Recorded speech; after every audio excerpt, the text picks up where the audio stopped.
Nakoy mga putana sir. Kulbaan ko ana dili. Kulbaan dapat ka. Pero sir, unsa man jud ang imong kusog, kinsa man imong kusog karon nga mga panahon? Ug unsa pod ang imong weakness karon nga mga panahon sa imong personal life ug sa imong pag-vlog? For me siguro no, akong strength pod is nagabuhat po taging ani kay napo tay dream jud pod. Then number one, ganahan ko magbuhat og content. Oo, makalingaw biya sir.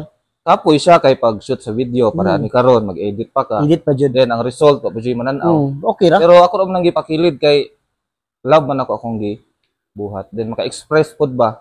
Kay sa personal di man ko ka-istorya gud. Tama pa ni Ma'am Lynn Kiat Vlog is Hilomon. Ako marag times 10 pod nga Hilomon. Pero kung nay kamera, ngani istorya ko pero kanang sa gawas isang tanong, isang sagot ra pod ko ingana. Then kung weakness is gutan, di na ko mingon na. Eh, diha man ta tirahon. Nakahibaw sa weaknesses nato, kita ra pod. Sa ako lang pod no. Lisod jud biya magbuhatag og content or magbuhat og content labi na gulay viewers. Correct. Kung ang imong tinguha is for viewers.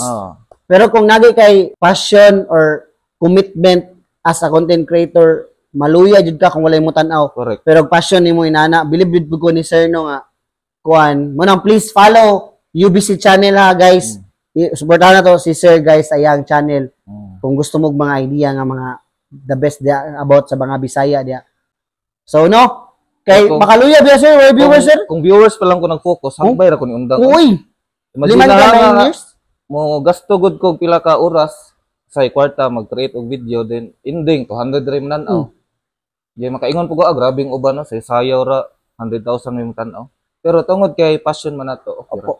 Unang okay ra po ko gamay viewers diri sa Facebook. Kay sa Pikas pod platform nato, itong po ta kusugod sa TikTok. Uban kusog kay sa Facebook, dito po ko sa TikTok jud pod. Kaya akong primary jud nga ginabutangan og video TikTok. Sa channel mo sa TikTok sir? Oy Bisaya channel. Oy Bisaya ra gyapon na.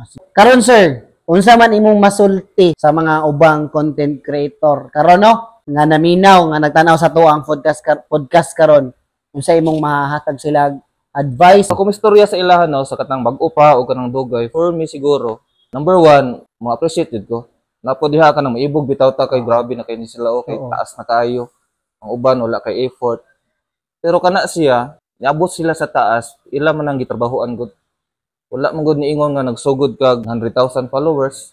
Kumbaga, pinaghirapan jud pud na nila. Diha pud ko proud sa atong mga kaubanan nga content creator. Uy, Bisaya Channel.